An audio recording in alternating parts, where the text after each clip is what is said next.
she is fickle. Her moods have caused her habitués to frolic in delight and at times to flee in terror. She is cloaked in mystery, and there is fire in her belly. She is fierce, and she is fragile.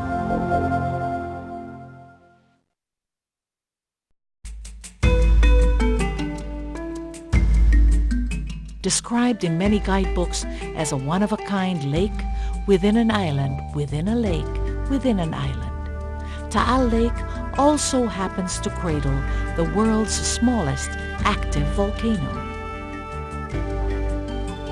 Small wonder that it is, eruptions in recorded history have buried entire towns, lending Taal Lake the mysterious air linked to crumbled ruins and lost settlements. Old wives' tales or not, some stories merited retelling, investigation, and even publication, such as those in Thomas Hargrove's Mysteries of Taal Lake. Ross Harper Alonso was one enchanted reader. One of the chapters, he wrote about his underwater church ruins, stone wall that he found in Talisay. And I just found it really funny that nobody had even documented it on film. Unfortunately, if you go even to the old families of Batangas, Taal, Lipa, many of them will just make kwento of what they were told, but there's really no written history.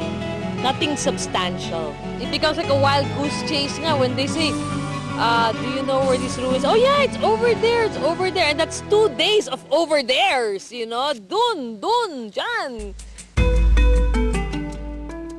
Determined to confirm some of the archaeological theories in the book, Ross and her fellow divers from the Philippine Maritime Archaeological Foundation sought the help of experts from the National Museum.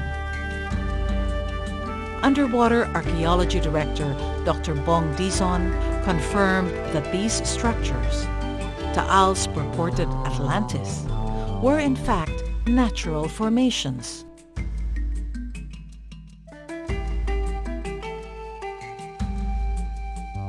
But instead of closing the book when the mystery of the sunken ruins was solved, Taal seemed to beguile some more.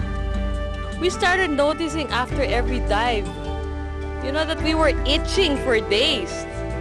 And it was so bad that none of us wanted to go back into the lake.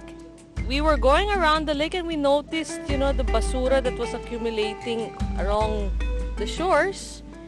And some of us didn't want to go into the water precisely because there was so much basura floating. And instead of turning up their noses and turning tail, Ross and company made like heralds of the lake. Articles calling attention to the lake's plight saw print, underlining various issues that needed to be addressed before the lake turned into another Laguna de Bay. Scores of tilapia pens had mushroomed around areas near Volcano Island. These edible carnivores were competing with the lake's endemic species for space and nutrition. Already, the freshwater sardinella, locally called tawilis, and other fish unique to Taal Lake are becoming more and more difficult to catch, affected without doubt by the proliferation of fish pans and pollution from excess tilapia feed.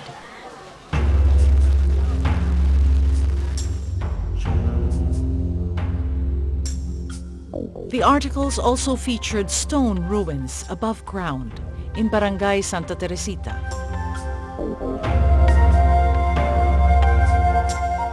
Believing these are ruins of a Spanish-era church, locals come here to bury unborn babies amongst fallen rocks and jungle growth.